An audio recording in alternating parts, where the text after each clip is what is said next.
le quart d'heure lyonnais, toute l'actualité chaque matin. Parce que Lyon demain se dessine aujourd'hui, voici l'essentiel de l'actualité. En ce mercredi, nous sommes le 9 février. Attention au mouvement de grève aujourd'hui au transport en commun lyonnais. Plus de 70% des personnels se seraient déclarés grévistes selon les syndicats. Des syndicats qui s'élèvent contre le projet d'allotissement. Explication dans ce quart d'heure lyonnais. D'autres perturbations sont prévues demain, toujours au transport en commun lyonnais, cette fois-ci en raison d'une conférence ministérielle conjointe des ministres des Affaires étrangères et de la Santé. Le Covid, le pic de la 5e vague semble avoir été atteint il y a une dizaine de jours. Baisse des taux d'incidence, mais le nombre de personnes hospitalisées aux HCL reste important. Le Sénat se prononce à l'unanimité pour une prolongation jusqu'en 2041 de la concession de la Compagnie nationale du Rhône, la CNR, chargée de l'aménagement du fleuve. Le réacteur numéro 4 de la centrale nucléaire du Bugey va être arrêté à partir du 9 avril. Les législatives, les écologistes s'y préparent. On connaît les premières investitures. Une formation aux nouveaux enjeux de la communication responsable. L'ISCPA lance à la rentrée prochaine son Bachelor Impact. Explication dans cette édition avec Isabelle Dumas, directrice de l'ISCPA à Lyon. Lyon demain, le quart d'heure lyonnais, toute l'actualité chaque matin. Gérald de Bouchon. Bonjour à tous, bienvenue dans ce quart d'heure lyonnais. Les syndicats CGT, FO et CFDT des transports en commun lyonnais ont déposé un préavis de grève pour cette journée de mercredi. Plus de 70% des personnels se seraient déclarés grévistes. Une journée de grève contre l'allotissement. L'allotissement, c'est le fait de diviser le marché des transports en commun en plusieurs lots. Aujourd'hui, les conducteurs de métro, tram et bus sont le même employeur.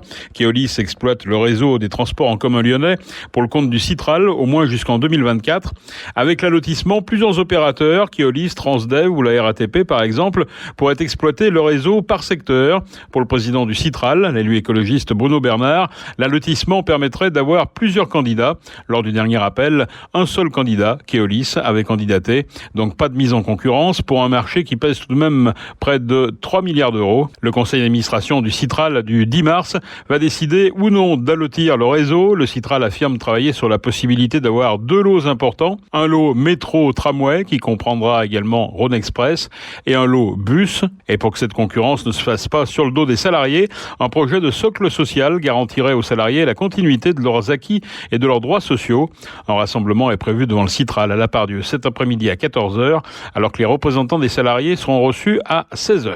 Les transports en commun lyonnais ne circuleront ce mercredi qu'entre 6h30 et 19h30. Plusieurs lignes de métro, tram et bus seront supprimées tout au long de la journée. Les lignes C et D ne circulent pas sur le métro. Les lignes T1, T5 et T7 ne circulent pas concernant les trams. Et puis les agences Gorge de Loup, Vaux-en-Velin-la-Soie et Grange Blanche sont fermées, de même que de nombreuses lignes de bus. Il est prudent de se renseigner sur tcl.fr. Les usagers des TCL auront encore des difficultés demain pour une autre raison. La conférence ministérielle conjointe des ministres des Affaires étrangères et de la Santé, le KHL-Lignon sera fermé demain à la circulation et le secteur hôtel de ville sera restreint. Certaines lignes du réseau TCL seront donc impactées sur le périmètre concerné jusqu'à vendredi midi. La ligne C1 circulera ainsi sur l'itinéraire de la ligne C2 de Part-Dieu-Jules Favre à Rieux-Semail. Le terminus de la ligne C4 sera exceptionnellement à l'arrêt Edgar Quinet et la ligne C5 ne desservira pas les arrêts de Parc de la Tête d'Or Churchill à Saint-Clair Square Brosset dans les deux sens de circulation. Jeudi à partir de 19h30 et jusqu'à la fin du service, la station de métro Hôtel de Ville sera fermée. La ligne A ne desservira pas cet arrêt et la ligne C circulera uniquement entre Croix-Paquet et Cuire.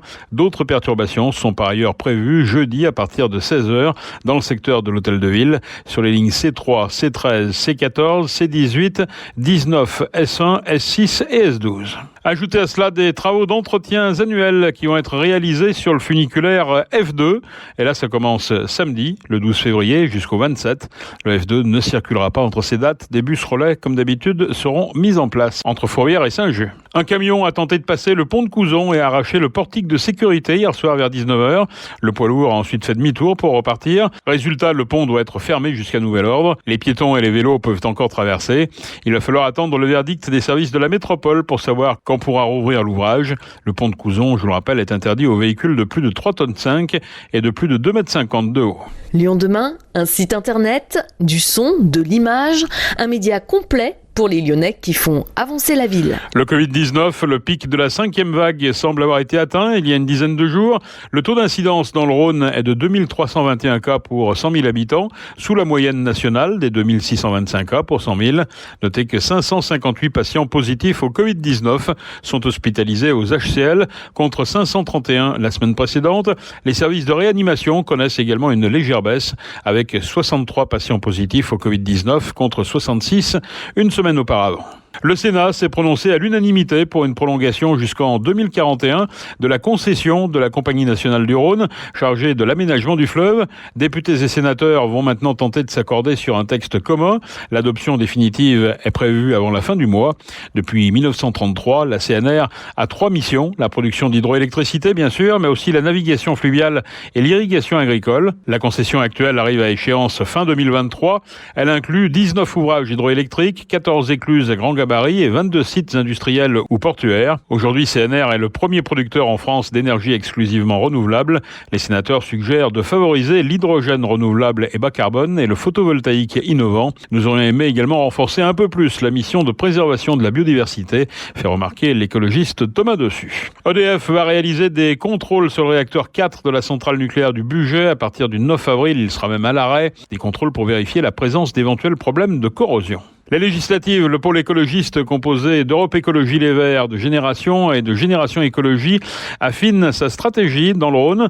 Dans la 2e et dans la 8e circonscription, ce sont des candidats de Génération Écologie qui seront investis. Hubert Julien Laferrière, élu en 2017 sous la bannière En Marche, est passé depuis chez les écologistes, porte-parole de Yannick Jadot d'ailleurs pour la présidentielle. Hubert Julien Laferrière sera sans surprise candidat à sa propre succession dans la 2e circonscription. Dans la 7e, qui regroupe Bron, Rieux et Vaux-en-Velin, et dans la 9e, ce sont des membres de Génération qui seront en lice. Toutes les autres circonscriptions devraient revenir, sauf Union, à Europe Écologie Les Verts. D'ici le début du mois de mars, tous les candidats devraient être connus. Le conseiller délégué à la ville de Lyon, Gauthier Chapuis, en charge des questions d'alimentation, est pressenti dans la 3e circonscription. Il briguerait ainsi le poste de Jean-Louis Touraine, qui a choisi de ne pas se représenter. Lyon demain, le média influenceur d'avenir. Bonjour Isabelle Dumas. Bonjour, Gérald Bouchon. Directrice de l'ISCPA Lyon, l'Institut supérieur des médias. Alors ça dit tout, puisque c'est une formation essentiellement pour la communication et le journalisme, on va résumer ça ainsi. Exactement. Et l'ISCPA ouvre à la rentrée prochaine, là c'est une nouveauté, un bachelor impact objectif formé à la communication responsable. C'est quoi la communication responsable? Dites-nous tout. La communication responsable, c'est de faire de la communication, mais tout en préservant la planète et ses habitants. C'est de prendre en compte les conséquences environnementales, sociales, sociétales des messages et de ces différentes actions de communication. En 2022, on ne peut plus communiquer comme avant ? Et non, on peut plus. On peut plus. Il faut forcément prendre conscience de l'ensemble de ces enjeux qui découlent de la communication. On va toujours en faire, bien évidemment, de la communication, mais du coup, avec cet éveil sur ces enjeux, c'est ça la communication responsable. Et il faut, aujourd'hui, le marché nous impose déjà certaines contraintes, il y a certaines réglementations qui nous font évoluer. Et puis, ça va être de plus en plus contraignant de toute façon pour les entreprises. Et il faut que la communication puisse s'adapter s'adapter et accompagner la transition. Alors un bachelor, donc c'est un cursus de 3 ans. Qu'est-ce que vous avez prévu de différent par rapport aux autres cursus ? C'est une formation donc en bachelor qui est certifiée par l'État, qui dure 3 ans, qui est accessible pour les bacheliers qui veulent se préparer aux différents métiers de la communication. Donc le programme reste construit autour de modules, assez classiques de communication avec du marketing, la conception-rédaction, de la création digitale, mais tout ça va évoluer. Quand on parle de communication digitale, nous, on va parler de numérique responsable. Quand on va parler quand on avait avant un cours de communication événementielle, aujourd'hui, on va être sur de l'éco-conception événementielle. Donc voilà, c'est une évolution finalement de notre programme de formation, de notre ancien bachelor communication. Mais alors concrètement, parce que quand on parle par exemple d'un restaurant, on sait que dans un restaurant, il faut faire attention aux déchets, il faut faire attention aux circuits courts, mais en communication, on a un petit peu du mal à s'imaginer très concrètement qu'est-ce que ça revêt. Ça revêt déjà de connaître les contextes environnementaux, sociétaux et sociaux, et puis ensuite, c'est de concevoir des messages qui soient plus inclusifs, qui prône plus une consommation responsable, qui évite des stéréotypes, qui ne tombent pas dans le greenwashing. Et puis, c'est une réflexion, alors pousser effectivement sur le digital, sur le numérique responsable, parce qu'aujourd'hui on sait bien que toutes ces actions digitales sont très polluantes. Donc comment optimiser son plan de communication digitale, et puis tout ce qui concerne l'éco-conception des différentes actions de communication qu'on peut mettre en place. Donc à la fois il y a un champ d'application qui est très important. Et à la fois quelque chose de technique et quelque chose de, je dirais, de plus spirituel. Ouais, exactement. Plus finalement d'une posture de communicant. Vous espérez une différenciation sur le marché de l'emploi de ces étudiants qui sortiront avec ce bachelor ? Inévitablement, si je regarde dans le rétroviseur et qu'en 2011 on a lancé notre première formation en digital, il y avait déjà des prémices d'entreprises qui effectivement avaient des besoins, avaient compris cette révolution digitale, que ce soit dans les métiers, et puis bien évidemment dans la communication tout particulièrement. Et ils recherchaient des jeunes diplômés qui aient déjà ces compétences-là pour pouvoir les accompagner dans l'évolution de leur plan de communication. Là, ça va être exactement la même chose. Aujourd'hui, certaines entreprises sont déjà dans une démarche RSE, d'autres même dans une démarche de ce qu'on appelle du RSM, donc plus là orienté d'évolution marketing. Et ils vont avoir besoin de jeunes qui aient cette vision, qui puissent les accompagner. Donc oui, c'est forcément un levier d'employabilité pour nos étudiants. Et à l'inverse, est-ce qu'on ne se risque pas d'institutionnaliser justement ce qu'on appelle le greenwashing, parce qu'on a l'impression déjà que beaucoup d'entreprises essayent de mettre une note verte un petit peu dans leur communiqué. Bien sûr. Nous, on est très attentifs à ça, donc on regarde un petit peu, on se dit tiens, elle a là la note verte. Bien sûr. Donc comment éviter ça ? C'est aussi en connaissant la réglementation. Je crois qu'aujourd'hui, il y a une méconnaissance finalement de la réglementation, des recommandations par exemple de la RPP, et il faut que les étudiants connaissent effectivement comment on a le droit d'utiliser la couleur verte, comment on a le droit d'utiliser certains mots effectivement que ce soit bio, que ce soit conduire propre, tout ça est en train d'être réglementé, et il faut déjà avoir cette connaissance pour éviter de tomber dans le greenwashing. Merci en tout cas Isabelle de nous avoir donné toutes ces infos concernant le Bachelor Impact, et c'est donc à partir de la rentrée prochaine. Exactement, en septembre prochain. Donc ce sont des étudiants qui seront avisés, mais qu'on retrouvera sur le marché dans 3 ans. Dans 3 ans, tout à fait. Merci Isabelle. Merci, très bonne journée à vous. Lyon demain, média agitateur d'idées. 3 collectes de sang de grande envergure sont organisées à Lyon dans les prochains jours. Ce mercredi, à la mairie du 3e, à la salle des mariages, de 10h à 19h. Vendredi, à la salle de la ficelle, à la Croix-Rousse, de 9h à 13h et de 15h à 19h. Et puis le jeudi 17 février, à la MJC Mon-Plaisir, de 15h à 19h, c'est dans le 8e.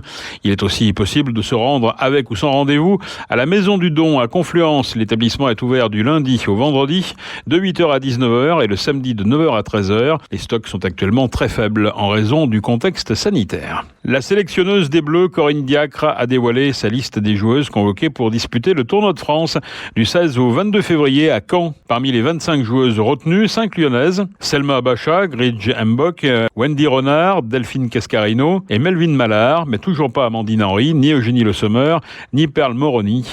À 5 mois de disputer l'Euro en Angleterre, les Françaises vont rencontrer la Finlande, le Brésil et les Pays-Bas. C'est la fin de ce quart d'heure lyonnais. Merci de l'avoir suivi. On se retrouve bien sûr demain, même heure, même antenne, pour une prochaine édition. Passez une excellente journée.